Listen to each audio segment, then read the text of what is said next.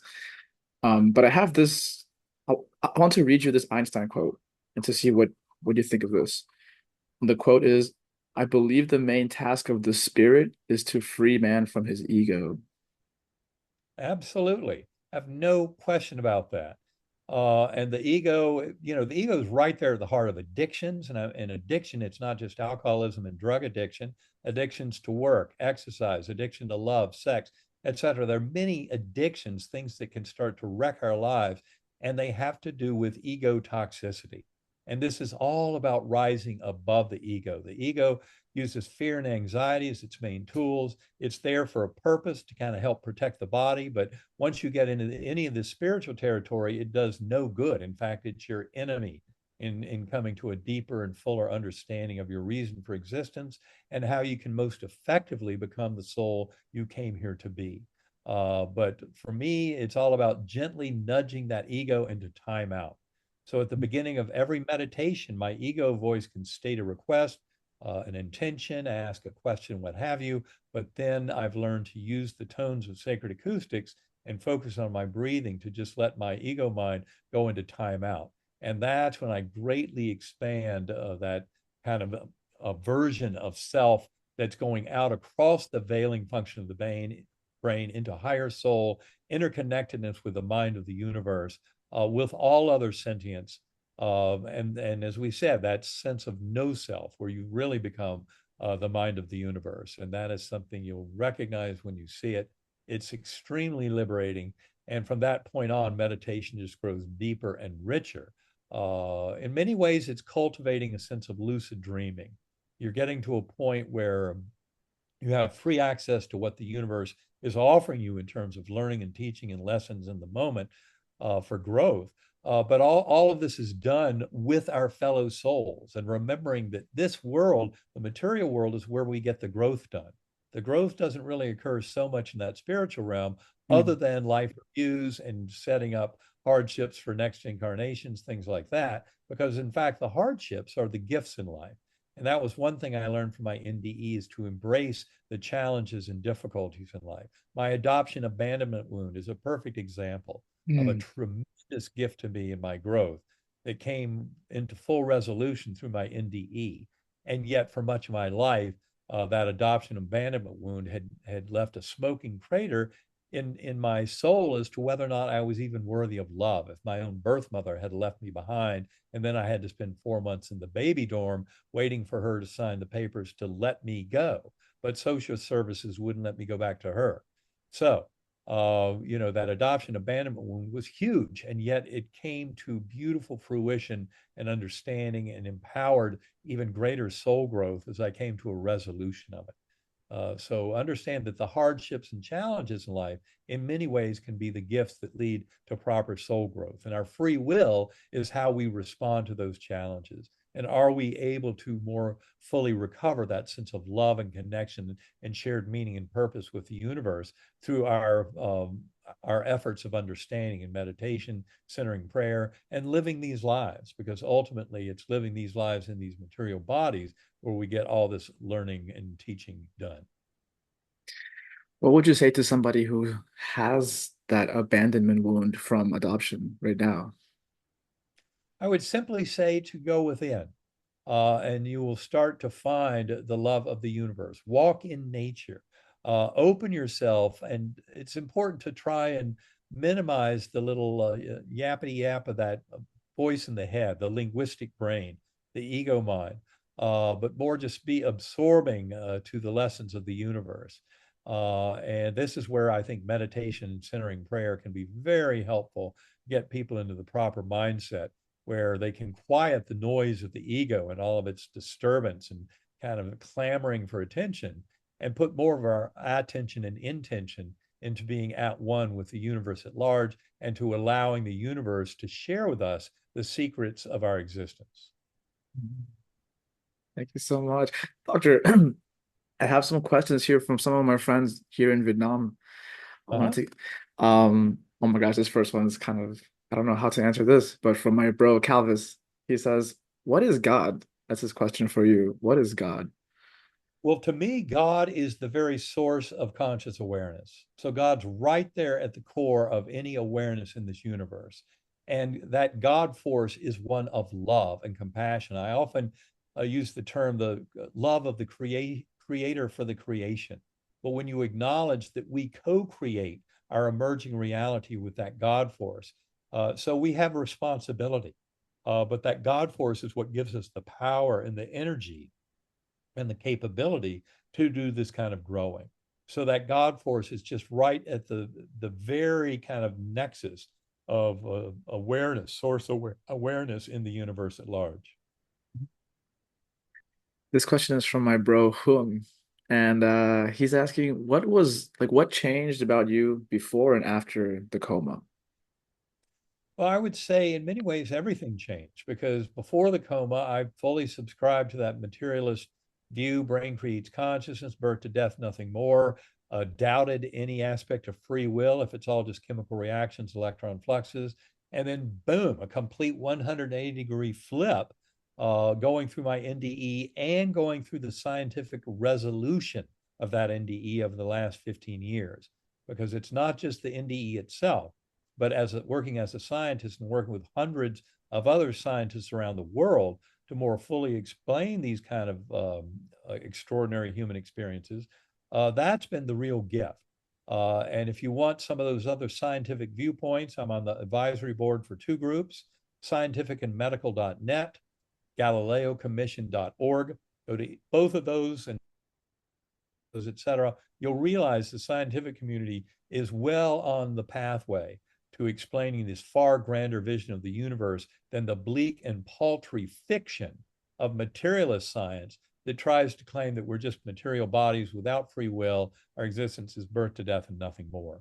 They're dead wrong. We're eternal souls. We're interconnected with each other in very deep and profound ways. We're all here to help each other. And that ego that's been so rampant, for example, in corporate greed, for example, the energy sector, burning carbon fuels. I mean, the climate change and crisis is absolutely shockingly real. To not acknowledge that, it shows alarming ignorance and willful ignorance at that. And it's time for all of us to take a higher form that it gets rid of this narcissistic, greedy, selfish, profiteering motive, for example, of those energy industries, and allows them to admit what energy scientists have known for more than a century, that burning carbon-based fuels ultimately is going to destroy life on this planet. We need to wake up and change our ways. And the kind of awakening I'm talking about here, where we acknowledge how we're all in this together and need to take care of each other, does not allow for that kind of corporate greed of the oil industry and the coal industry to keep stripping life away from this planet by building up carbon dioxide and warming the planet to intolerable levels. I mean, just look at all the fires, the floods, the droughts, the superstorms, all the tornado outbreaks. It's all getting worse and worse because mankind is still too addicted to their greed of profit in the energy industry, et cetera. So we need to wake up, and that's what this is all about. Definitely. I just have three more questions. Is that okay? Right? Sure. This one is from my friend Hawk over in Kentucky. He says, do you have images of your brain before and after the coma to see if there's any physical changes of the brain structure? Well, I have a bunch of befores. The thing I don't have a lot of are the afters. In general, you would want to, you know, I'd have to fund that, getting an Mm. MRI scan, for example, and I don't have that kind of evidence. So I wish Mm. that they'd done EEGs when I was down. In fact, the doctors thought I was so far gone from this meningitis that it wasn't even worth getting an EEG. I wish they'd gotten EEGs.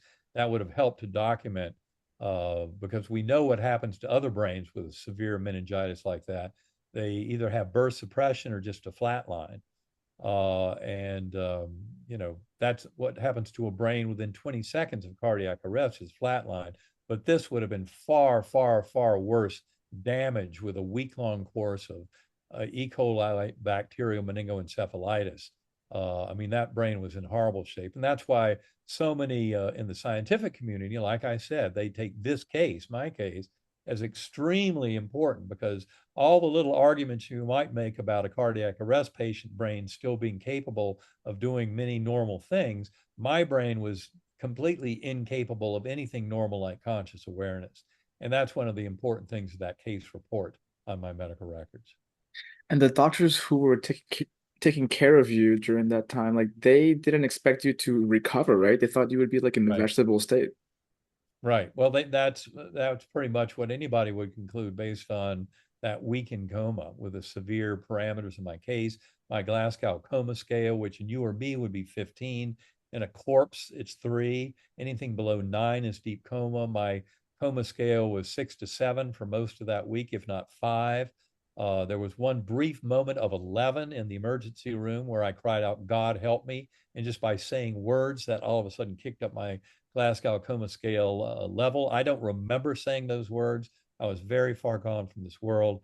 I think that's kind of an artificial value, but for most of the week, I was a 6 or 7 and probably as low as a 5, absent oculocardiac reflex, other things like that. So extremely ill from this case of bacterial meningoencephalitis. The next question is from Ngọc An in Vietnam, and she's asking, what can people do to help a family member to recover mentally after brain surgery due to a stroke?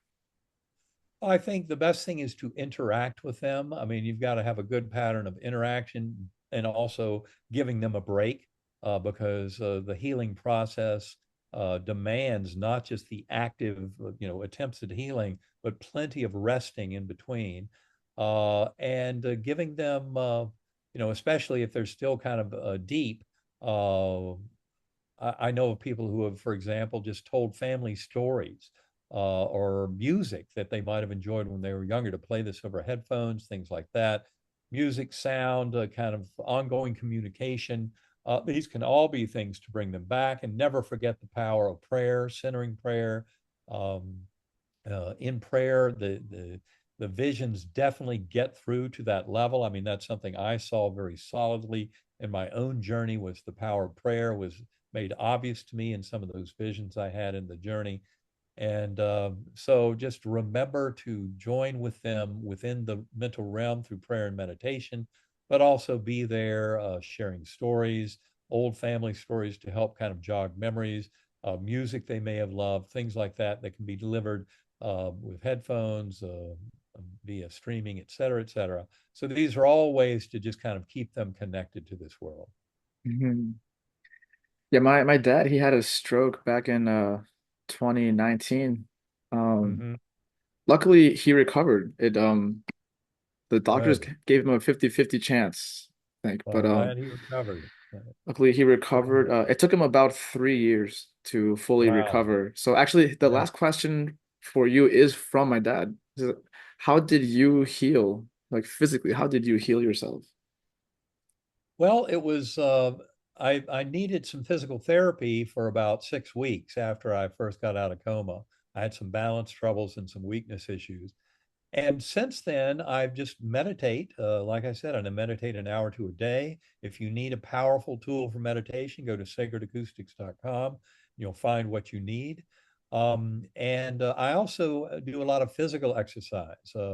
Luckily, my older son, who's now a practicing physician, but back in those days, he worked as a fitness trainer in a very busy Washington, D.C. area gym, and he has given me a whole set of exercises.